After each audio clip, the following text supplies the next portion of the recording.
kung kaya niyang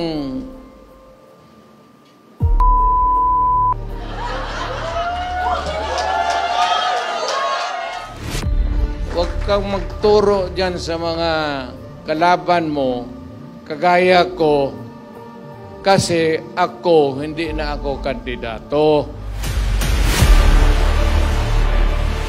Bahalag mga bungi, basta hindi ako lilipat ng kampo. Yon po, itaga nyo sa bato.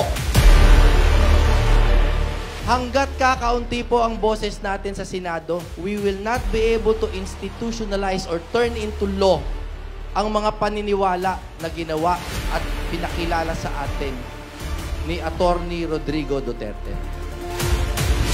Kailangan po ng bagong panggobyerno, hindi po yung trapo, hindi po yung utak ayuda.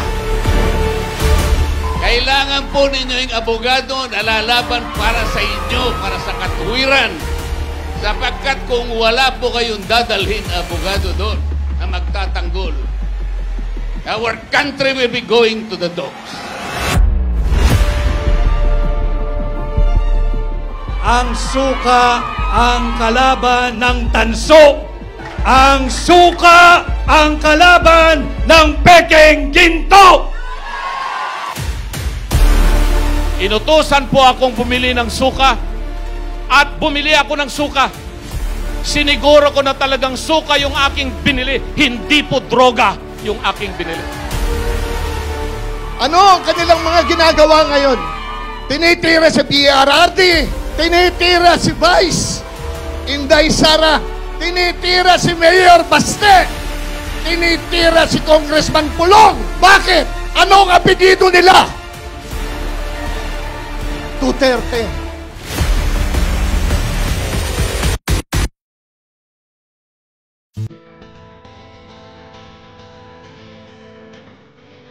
Kailangan po itong laban natin ngayon, ito po yung laban na pinakamatinding laban sa lahat ng laban.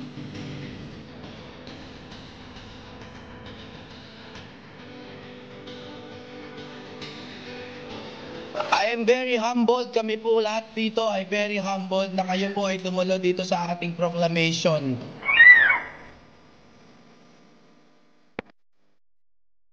So okay lang, tawagin nyo kaming Team Suka. No problem. Basta kami ang suka sa buhay ninyo. Ha? Gusto nyo bang matanggal si VP Sara? Gusto nyo bang hihina ang PDP sa 2028? Gusto nyo bang labanan ang Grimeng Marcos sa 2028? Ipanalo nyo ang mga senador natin, this 2025.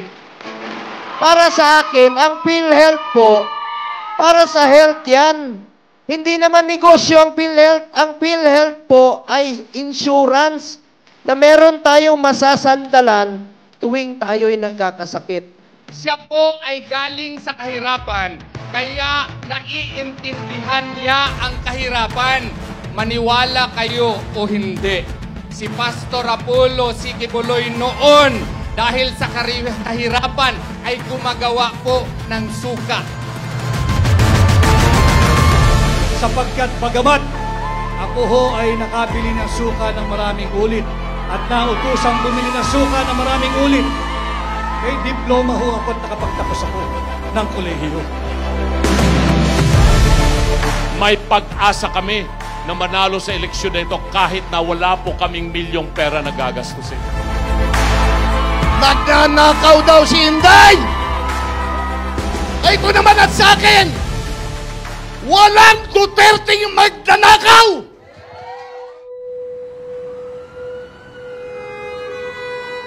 Alam po ninyo mga kaibigan, kung yung aking mga kamay ay may bahid ng dugo,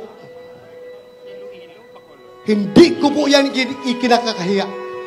Kung yung aking mga kamay ngayon ay may bahid ng dugo, dugo ng mga masasamang tao, kung kinakailangan na madumihan ng dugo ng masamang tao ang aking kamay para maprotektahan ang buhay ng mga matitino, mababait at mga law-abiding citizen, gagawin ko po yun. Itaga nyo sa bato. Gagawin ko yan. kung nagserbisyo si Pangulong Duterte, si Tatay Digong nung panahon niya. Kayo nang humusga kung nagbago ang buhay niyo nung panahon niya. Sa kabila ng pandemic noon, hindi ko naramdaman na hindi kami pinabayaan ng gobyerno. Kaya ang masasabi ko, hindi nagutom noong time ng pandemic ang Pilipinas noong time na panahon ni Tatay Digong. Straight PDP laban! Lahat ng itinaas si Tatay Digong, iboboto ko. At wala na akong idadagdag pa. Kailangan ko iboto lahat yan. Kaya ko nandito ay upang sumuporta. Kami po ang mga dating kanwe na mga sumurender sa ating pamalaan, dating miyembro ng CPN-PNDF. Kasi isa kami sa mga Duterte na naging benepisyo kung paano kami tinulungan ng ating pamalaan sa panahon ni Duterte. Let this day be that one day na tayo ay makukuha uli ang ating pamahalaan at maitutuwid ulit ang ating landas bilang bayan. Ang bulong ay kumalat na, isa ang nais nila, isigaw ang nadarama. Pilipinas muling magsama-sama. Pilipinas, Duterte pa rin ang tunay na nagmamahal sa atin. Laban niya ay laban natin. Pilipinas, Duterte pa rin. Inang bayang minamahal, lagi kang ipagdarasal na muli kitang makita. Pilipinas, bangon, may pag-asa pa. Pilipinas,